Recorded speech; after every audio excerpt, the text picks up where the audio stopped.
आखिर इन लोगों का तालमेल बैठा कैसे, इतना घनिष्ठ ये लोग हुए कैसे? बाबा रामदेव की डिग्री का मालूम है?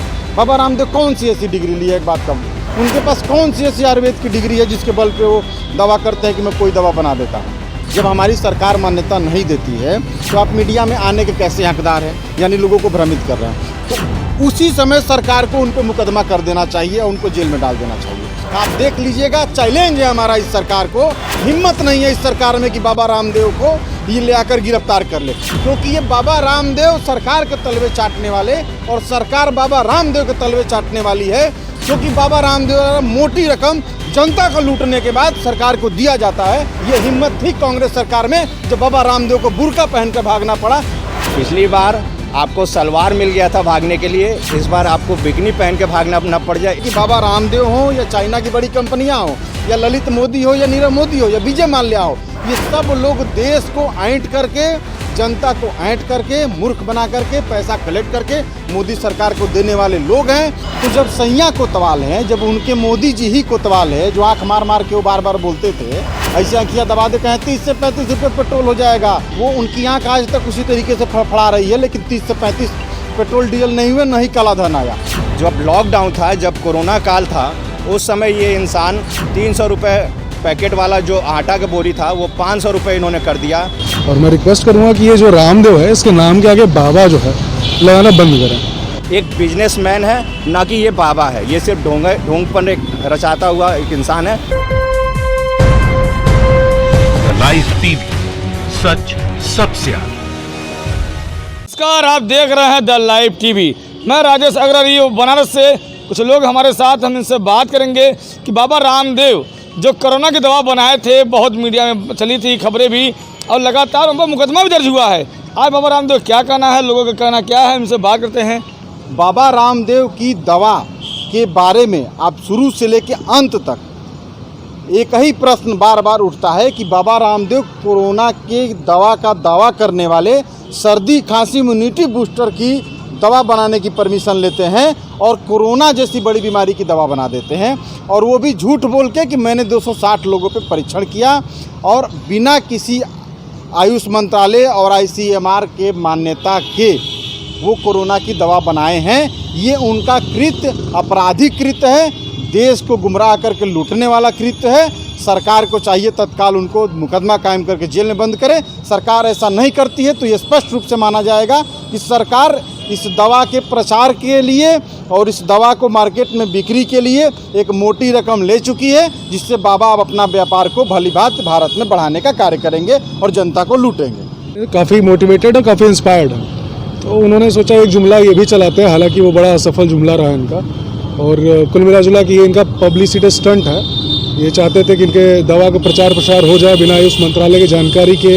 इतनी बड़ी चीज़ें हो जाती हैं और क्या आयुष मंत्रालय को कानो कान खबर नहीं होगा?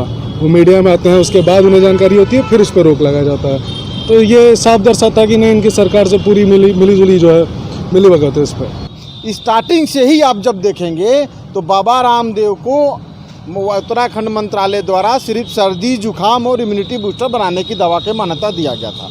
यदि वो कोरोना की दवा बनाए थे तो पहले उनको आयुष मंत्रालय से जब वो मान्यता ले लेते, बहुत लोगों पे परीक्षण हो जाता, उसके बाद वो मीडिया में आना चाहिए उनको।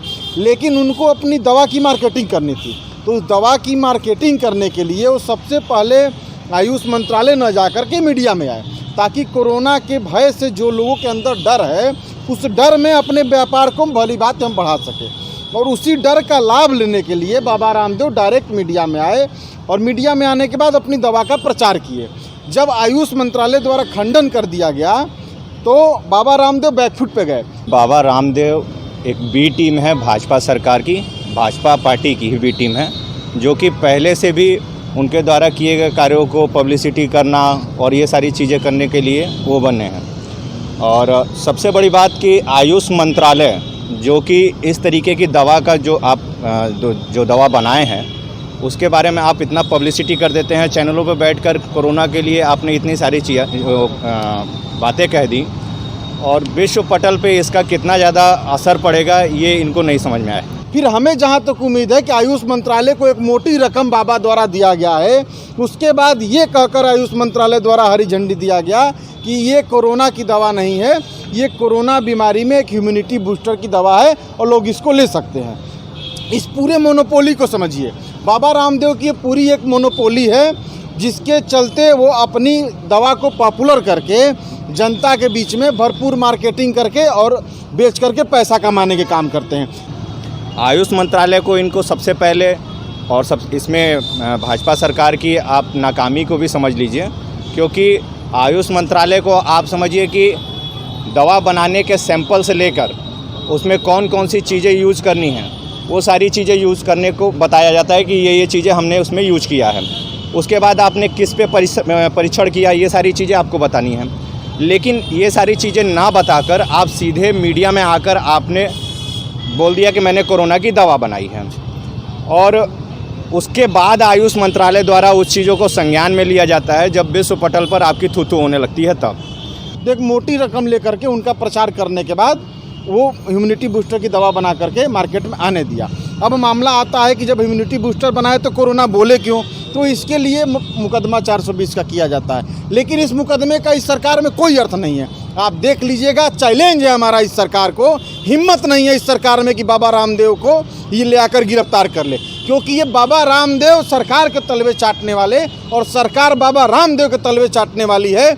इसलिए मेरा चैलेंज है, खुला चैलेंज है सरकार को कि बाबा रामदेव की सरकार की औकात है तो गिरफ्तार करके दिखाए। नहीं दिखाएगी, क्योंकि बाबा रामदेव द्वारा मोटी रकम जनता को लूटने के बाद सरकार को दिया जाता है। इसलिए सरकार मुकदमे करके फाइलें बंद कर देगी, मुकदमे में चार्जशीट लग जाएगी, क्लीन चिट मिल दिया जाएगा, लेकिन बाबा रामदेव की गिरफ्तारी नहीं हो सकती है। ये मेरा दावा है। ये हिम्मत थी कांग्रेस सरकार में जब बाबा रामदेव को बुर्का पहनकर भागना पड़ा, क्योंकि बाबा रामदेव फर्जी तरीके से पैसा कमा करके लोगों को बेवकूफ़ बनाने का काम उस समय भी करते थे और आज भी कर रहे हैं। और रही बात उनके जेल जाने की, तो उस पर एक बात कहूँगा कि सैया भय कोतवाल तो अब डर काहे का। तो जब भैया ही उनके सरकार चला रहे तो उनका का कोई उखाड़ लेगा, वो एकदम बेफिक्र है, निश्चिंत है। जिस प्रकार मोदी सरकार का एक ट्रेंड हो गया है कि जो मोटा रकम हमको दे उसको इस देश में कुछ नहीं होगा, वो चाहे जिस प्रकार से जनता को बेवकूफ़ बना के ऐंठ के पैसा कमा सकते हैं, उसको खुली छूट है। उसका खुला उदाहरण अब वर्तमान में देख लीजिए। जब चाइना का वार चल रहा है, चाइना से युद्ध चल रहा है, पूरी देश की जनता चाइना के खिलाफ है। जब आपको आयात निर्यात पे बिल्कुल बैन लगाकर चाइना की कमर को तोड़ना है तो आप ऐप पे प्रतिबंध लगा रहे हैं।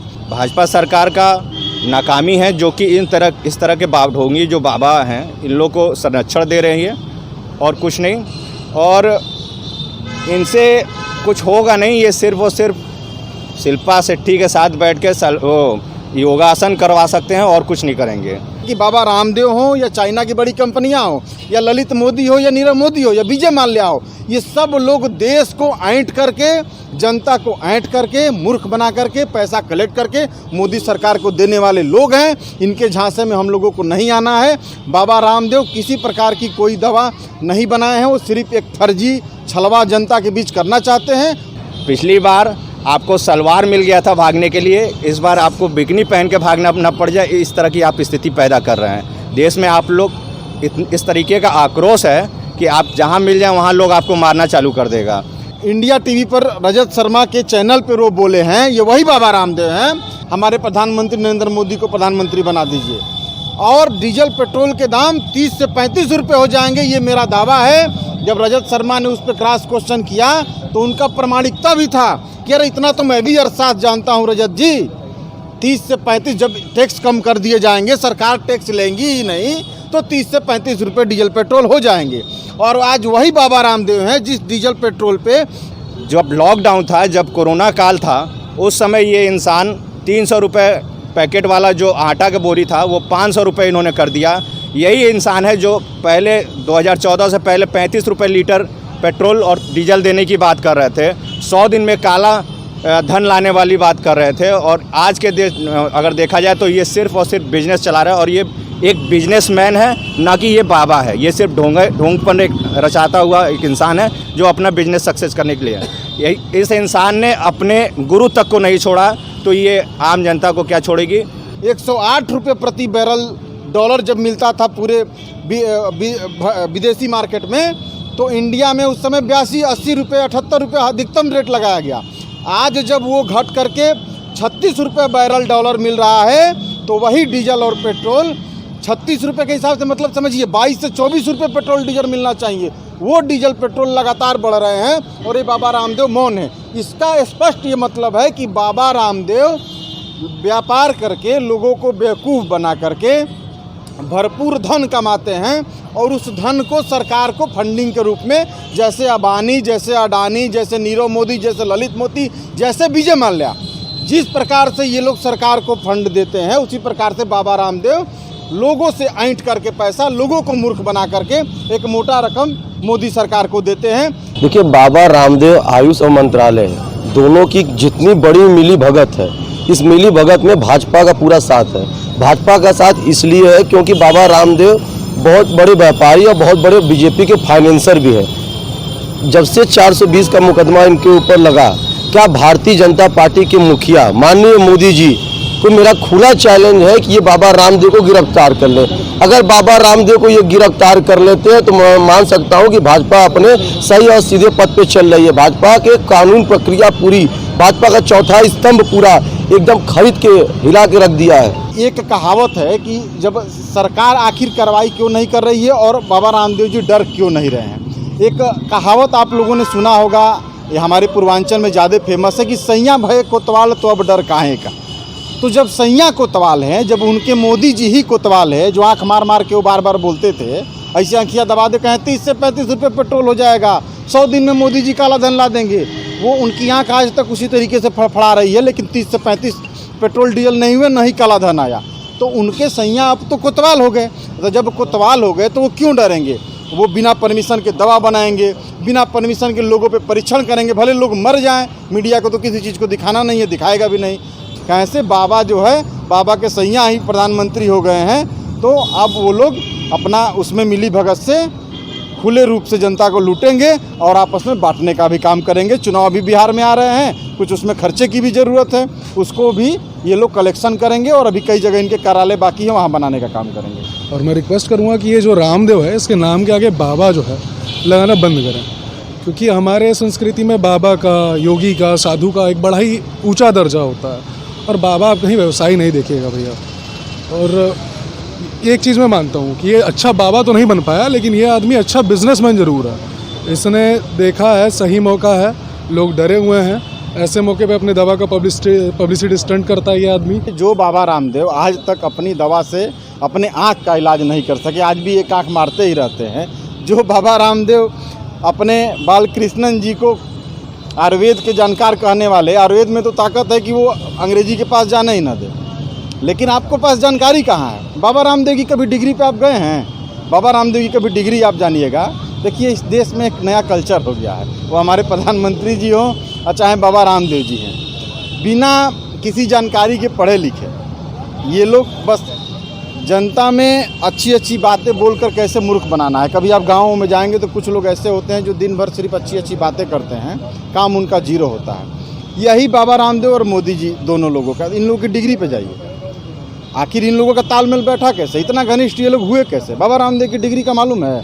बाबा रामदेव कौन सी ऐसी डिग्री ली है? एक बात आप पता लगा के बता दीजिए, बाबा रामदेव से जवाब ले लीजिए। उनके पास कौन सी ऐसी आयुर्वेद की डिग्री है जिसके बल पे वो दवा करते हैं कि मैं कोई दवा बना देता हूँ। इसका मतलब आप सिर्फ मूर्ख बनाते हैं, दवा नहीं बनाते हैं। कुछ भी हो, वो बयान हो चाहे जो भी हो, लेकिन फिलहाल आप हम सभी ये जान गए कि नहीं कोरोनिल नाम की कोई दवा है। कल के डेट में वो कुछ इम्यूनिटी बूस्टर के नाम पे या किसी भी नाम पे आ जाएगी, लेकिन आपके जहन में एक नाम हो गया तो आप बड़े आसानी से उसको जाके फिर उसको सरकार द्वारा मदद करके आपको आपके स्टोर में अवेलेबल करा दिया जाएगा। आप खुद भी जाके वो दवा लेंगे और उसको इस्तेमाल करेंगे, क्योंकि डरे हुए हैं हम। तो कृपया करके बाबा रामदेव के नाम के आगे बाबा लगाना जो है बंद किया जाए, ये आग्रह करूँगा मैं। तो बाबा रामदेव हर ज़िले में अपने हर सामान को लोगों से बनवा रहे हैं और अपनी सिर्फ बोड़िया और अपने मार्क दे करके, जिसे अब कोरोनिल बन गया, तो कोरोनिल बाबा रामदेव तो बनाकर भेजते नहीं हैं, कोरोनिल हर ज़िले में लोग बनाएंगे, बाबा रामदेव का स्टिकर लगेगा, बाबा रामदेव अपना कमीशन चालू कर देंगे और सरकार को देंगे। बाबा रामदेव की पूरी पॉलिसी का अध्ययन करिए तो आपको पता लगेगा। बाबा रामदेव के आप किसी भी एक बाबा रामदेव के कट्टर समर्थक से भी आप बात करेंगे तो बाबा रामदेव का शायद एक आध दो प्रोडक्ट है जिसको वो जिंदा रखे हैं कि एक आध दो तो नहीं जिंदा रहेगा। वो 100 प्रोडक्ट बनाते हैं, एक दो प्रोडक्ट के बाद उनके 88, 90, 95% प्रोडक्ट जो है इतना रद्दी और इतना भ्रष्ट होते हैं कि उसका कोई जवाब ही नहीं है। सिर्फ वो देश को लूटने का एक दो प्रोडक्ट बाई रणनीति, एक दो कोई प्रोडक्ट को सही करके बाकी प्रोडक्ट पे इतना गंदगी बाबा रामदेव करते हैं कि देश को उसमें भरपूर रूप से। आज बाबा रामदेव का भाजपा सरकार में बिजनेस का टर्नओवर देखे हैं, बिजनेस का हजारों करोड़ रुपया बढ़ा है इस 5-6 साल में, भरपूर इस 5-6 साल में हजारों करोड़ की कमाई की है। उनका बैंक ट्रांजैक्शन देखिए, वो सबसे अधिक यदि बढ़े होंगे तो इस 6 साल में बढ़े होंगे। लाइव टीवी, सच सबसे आगे।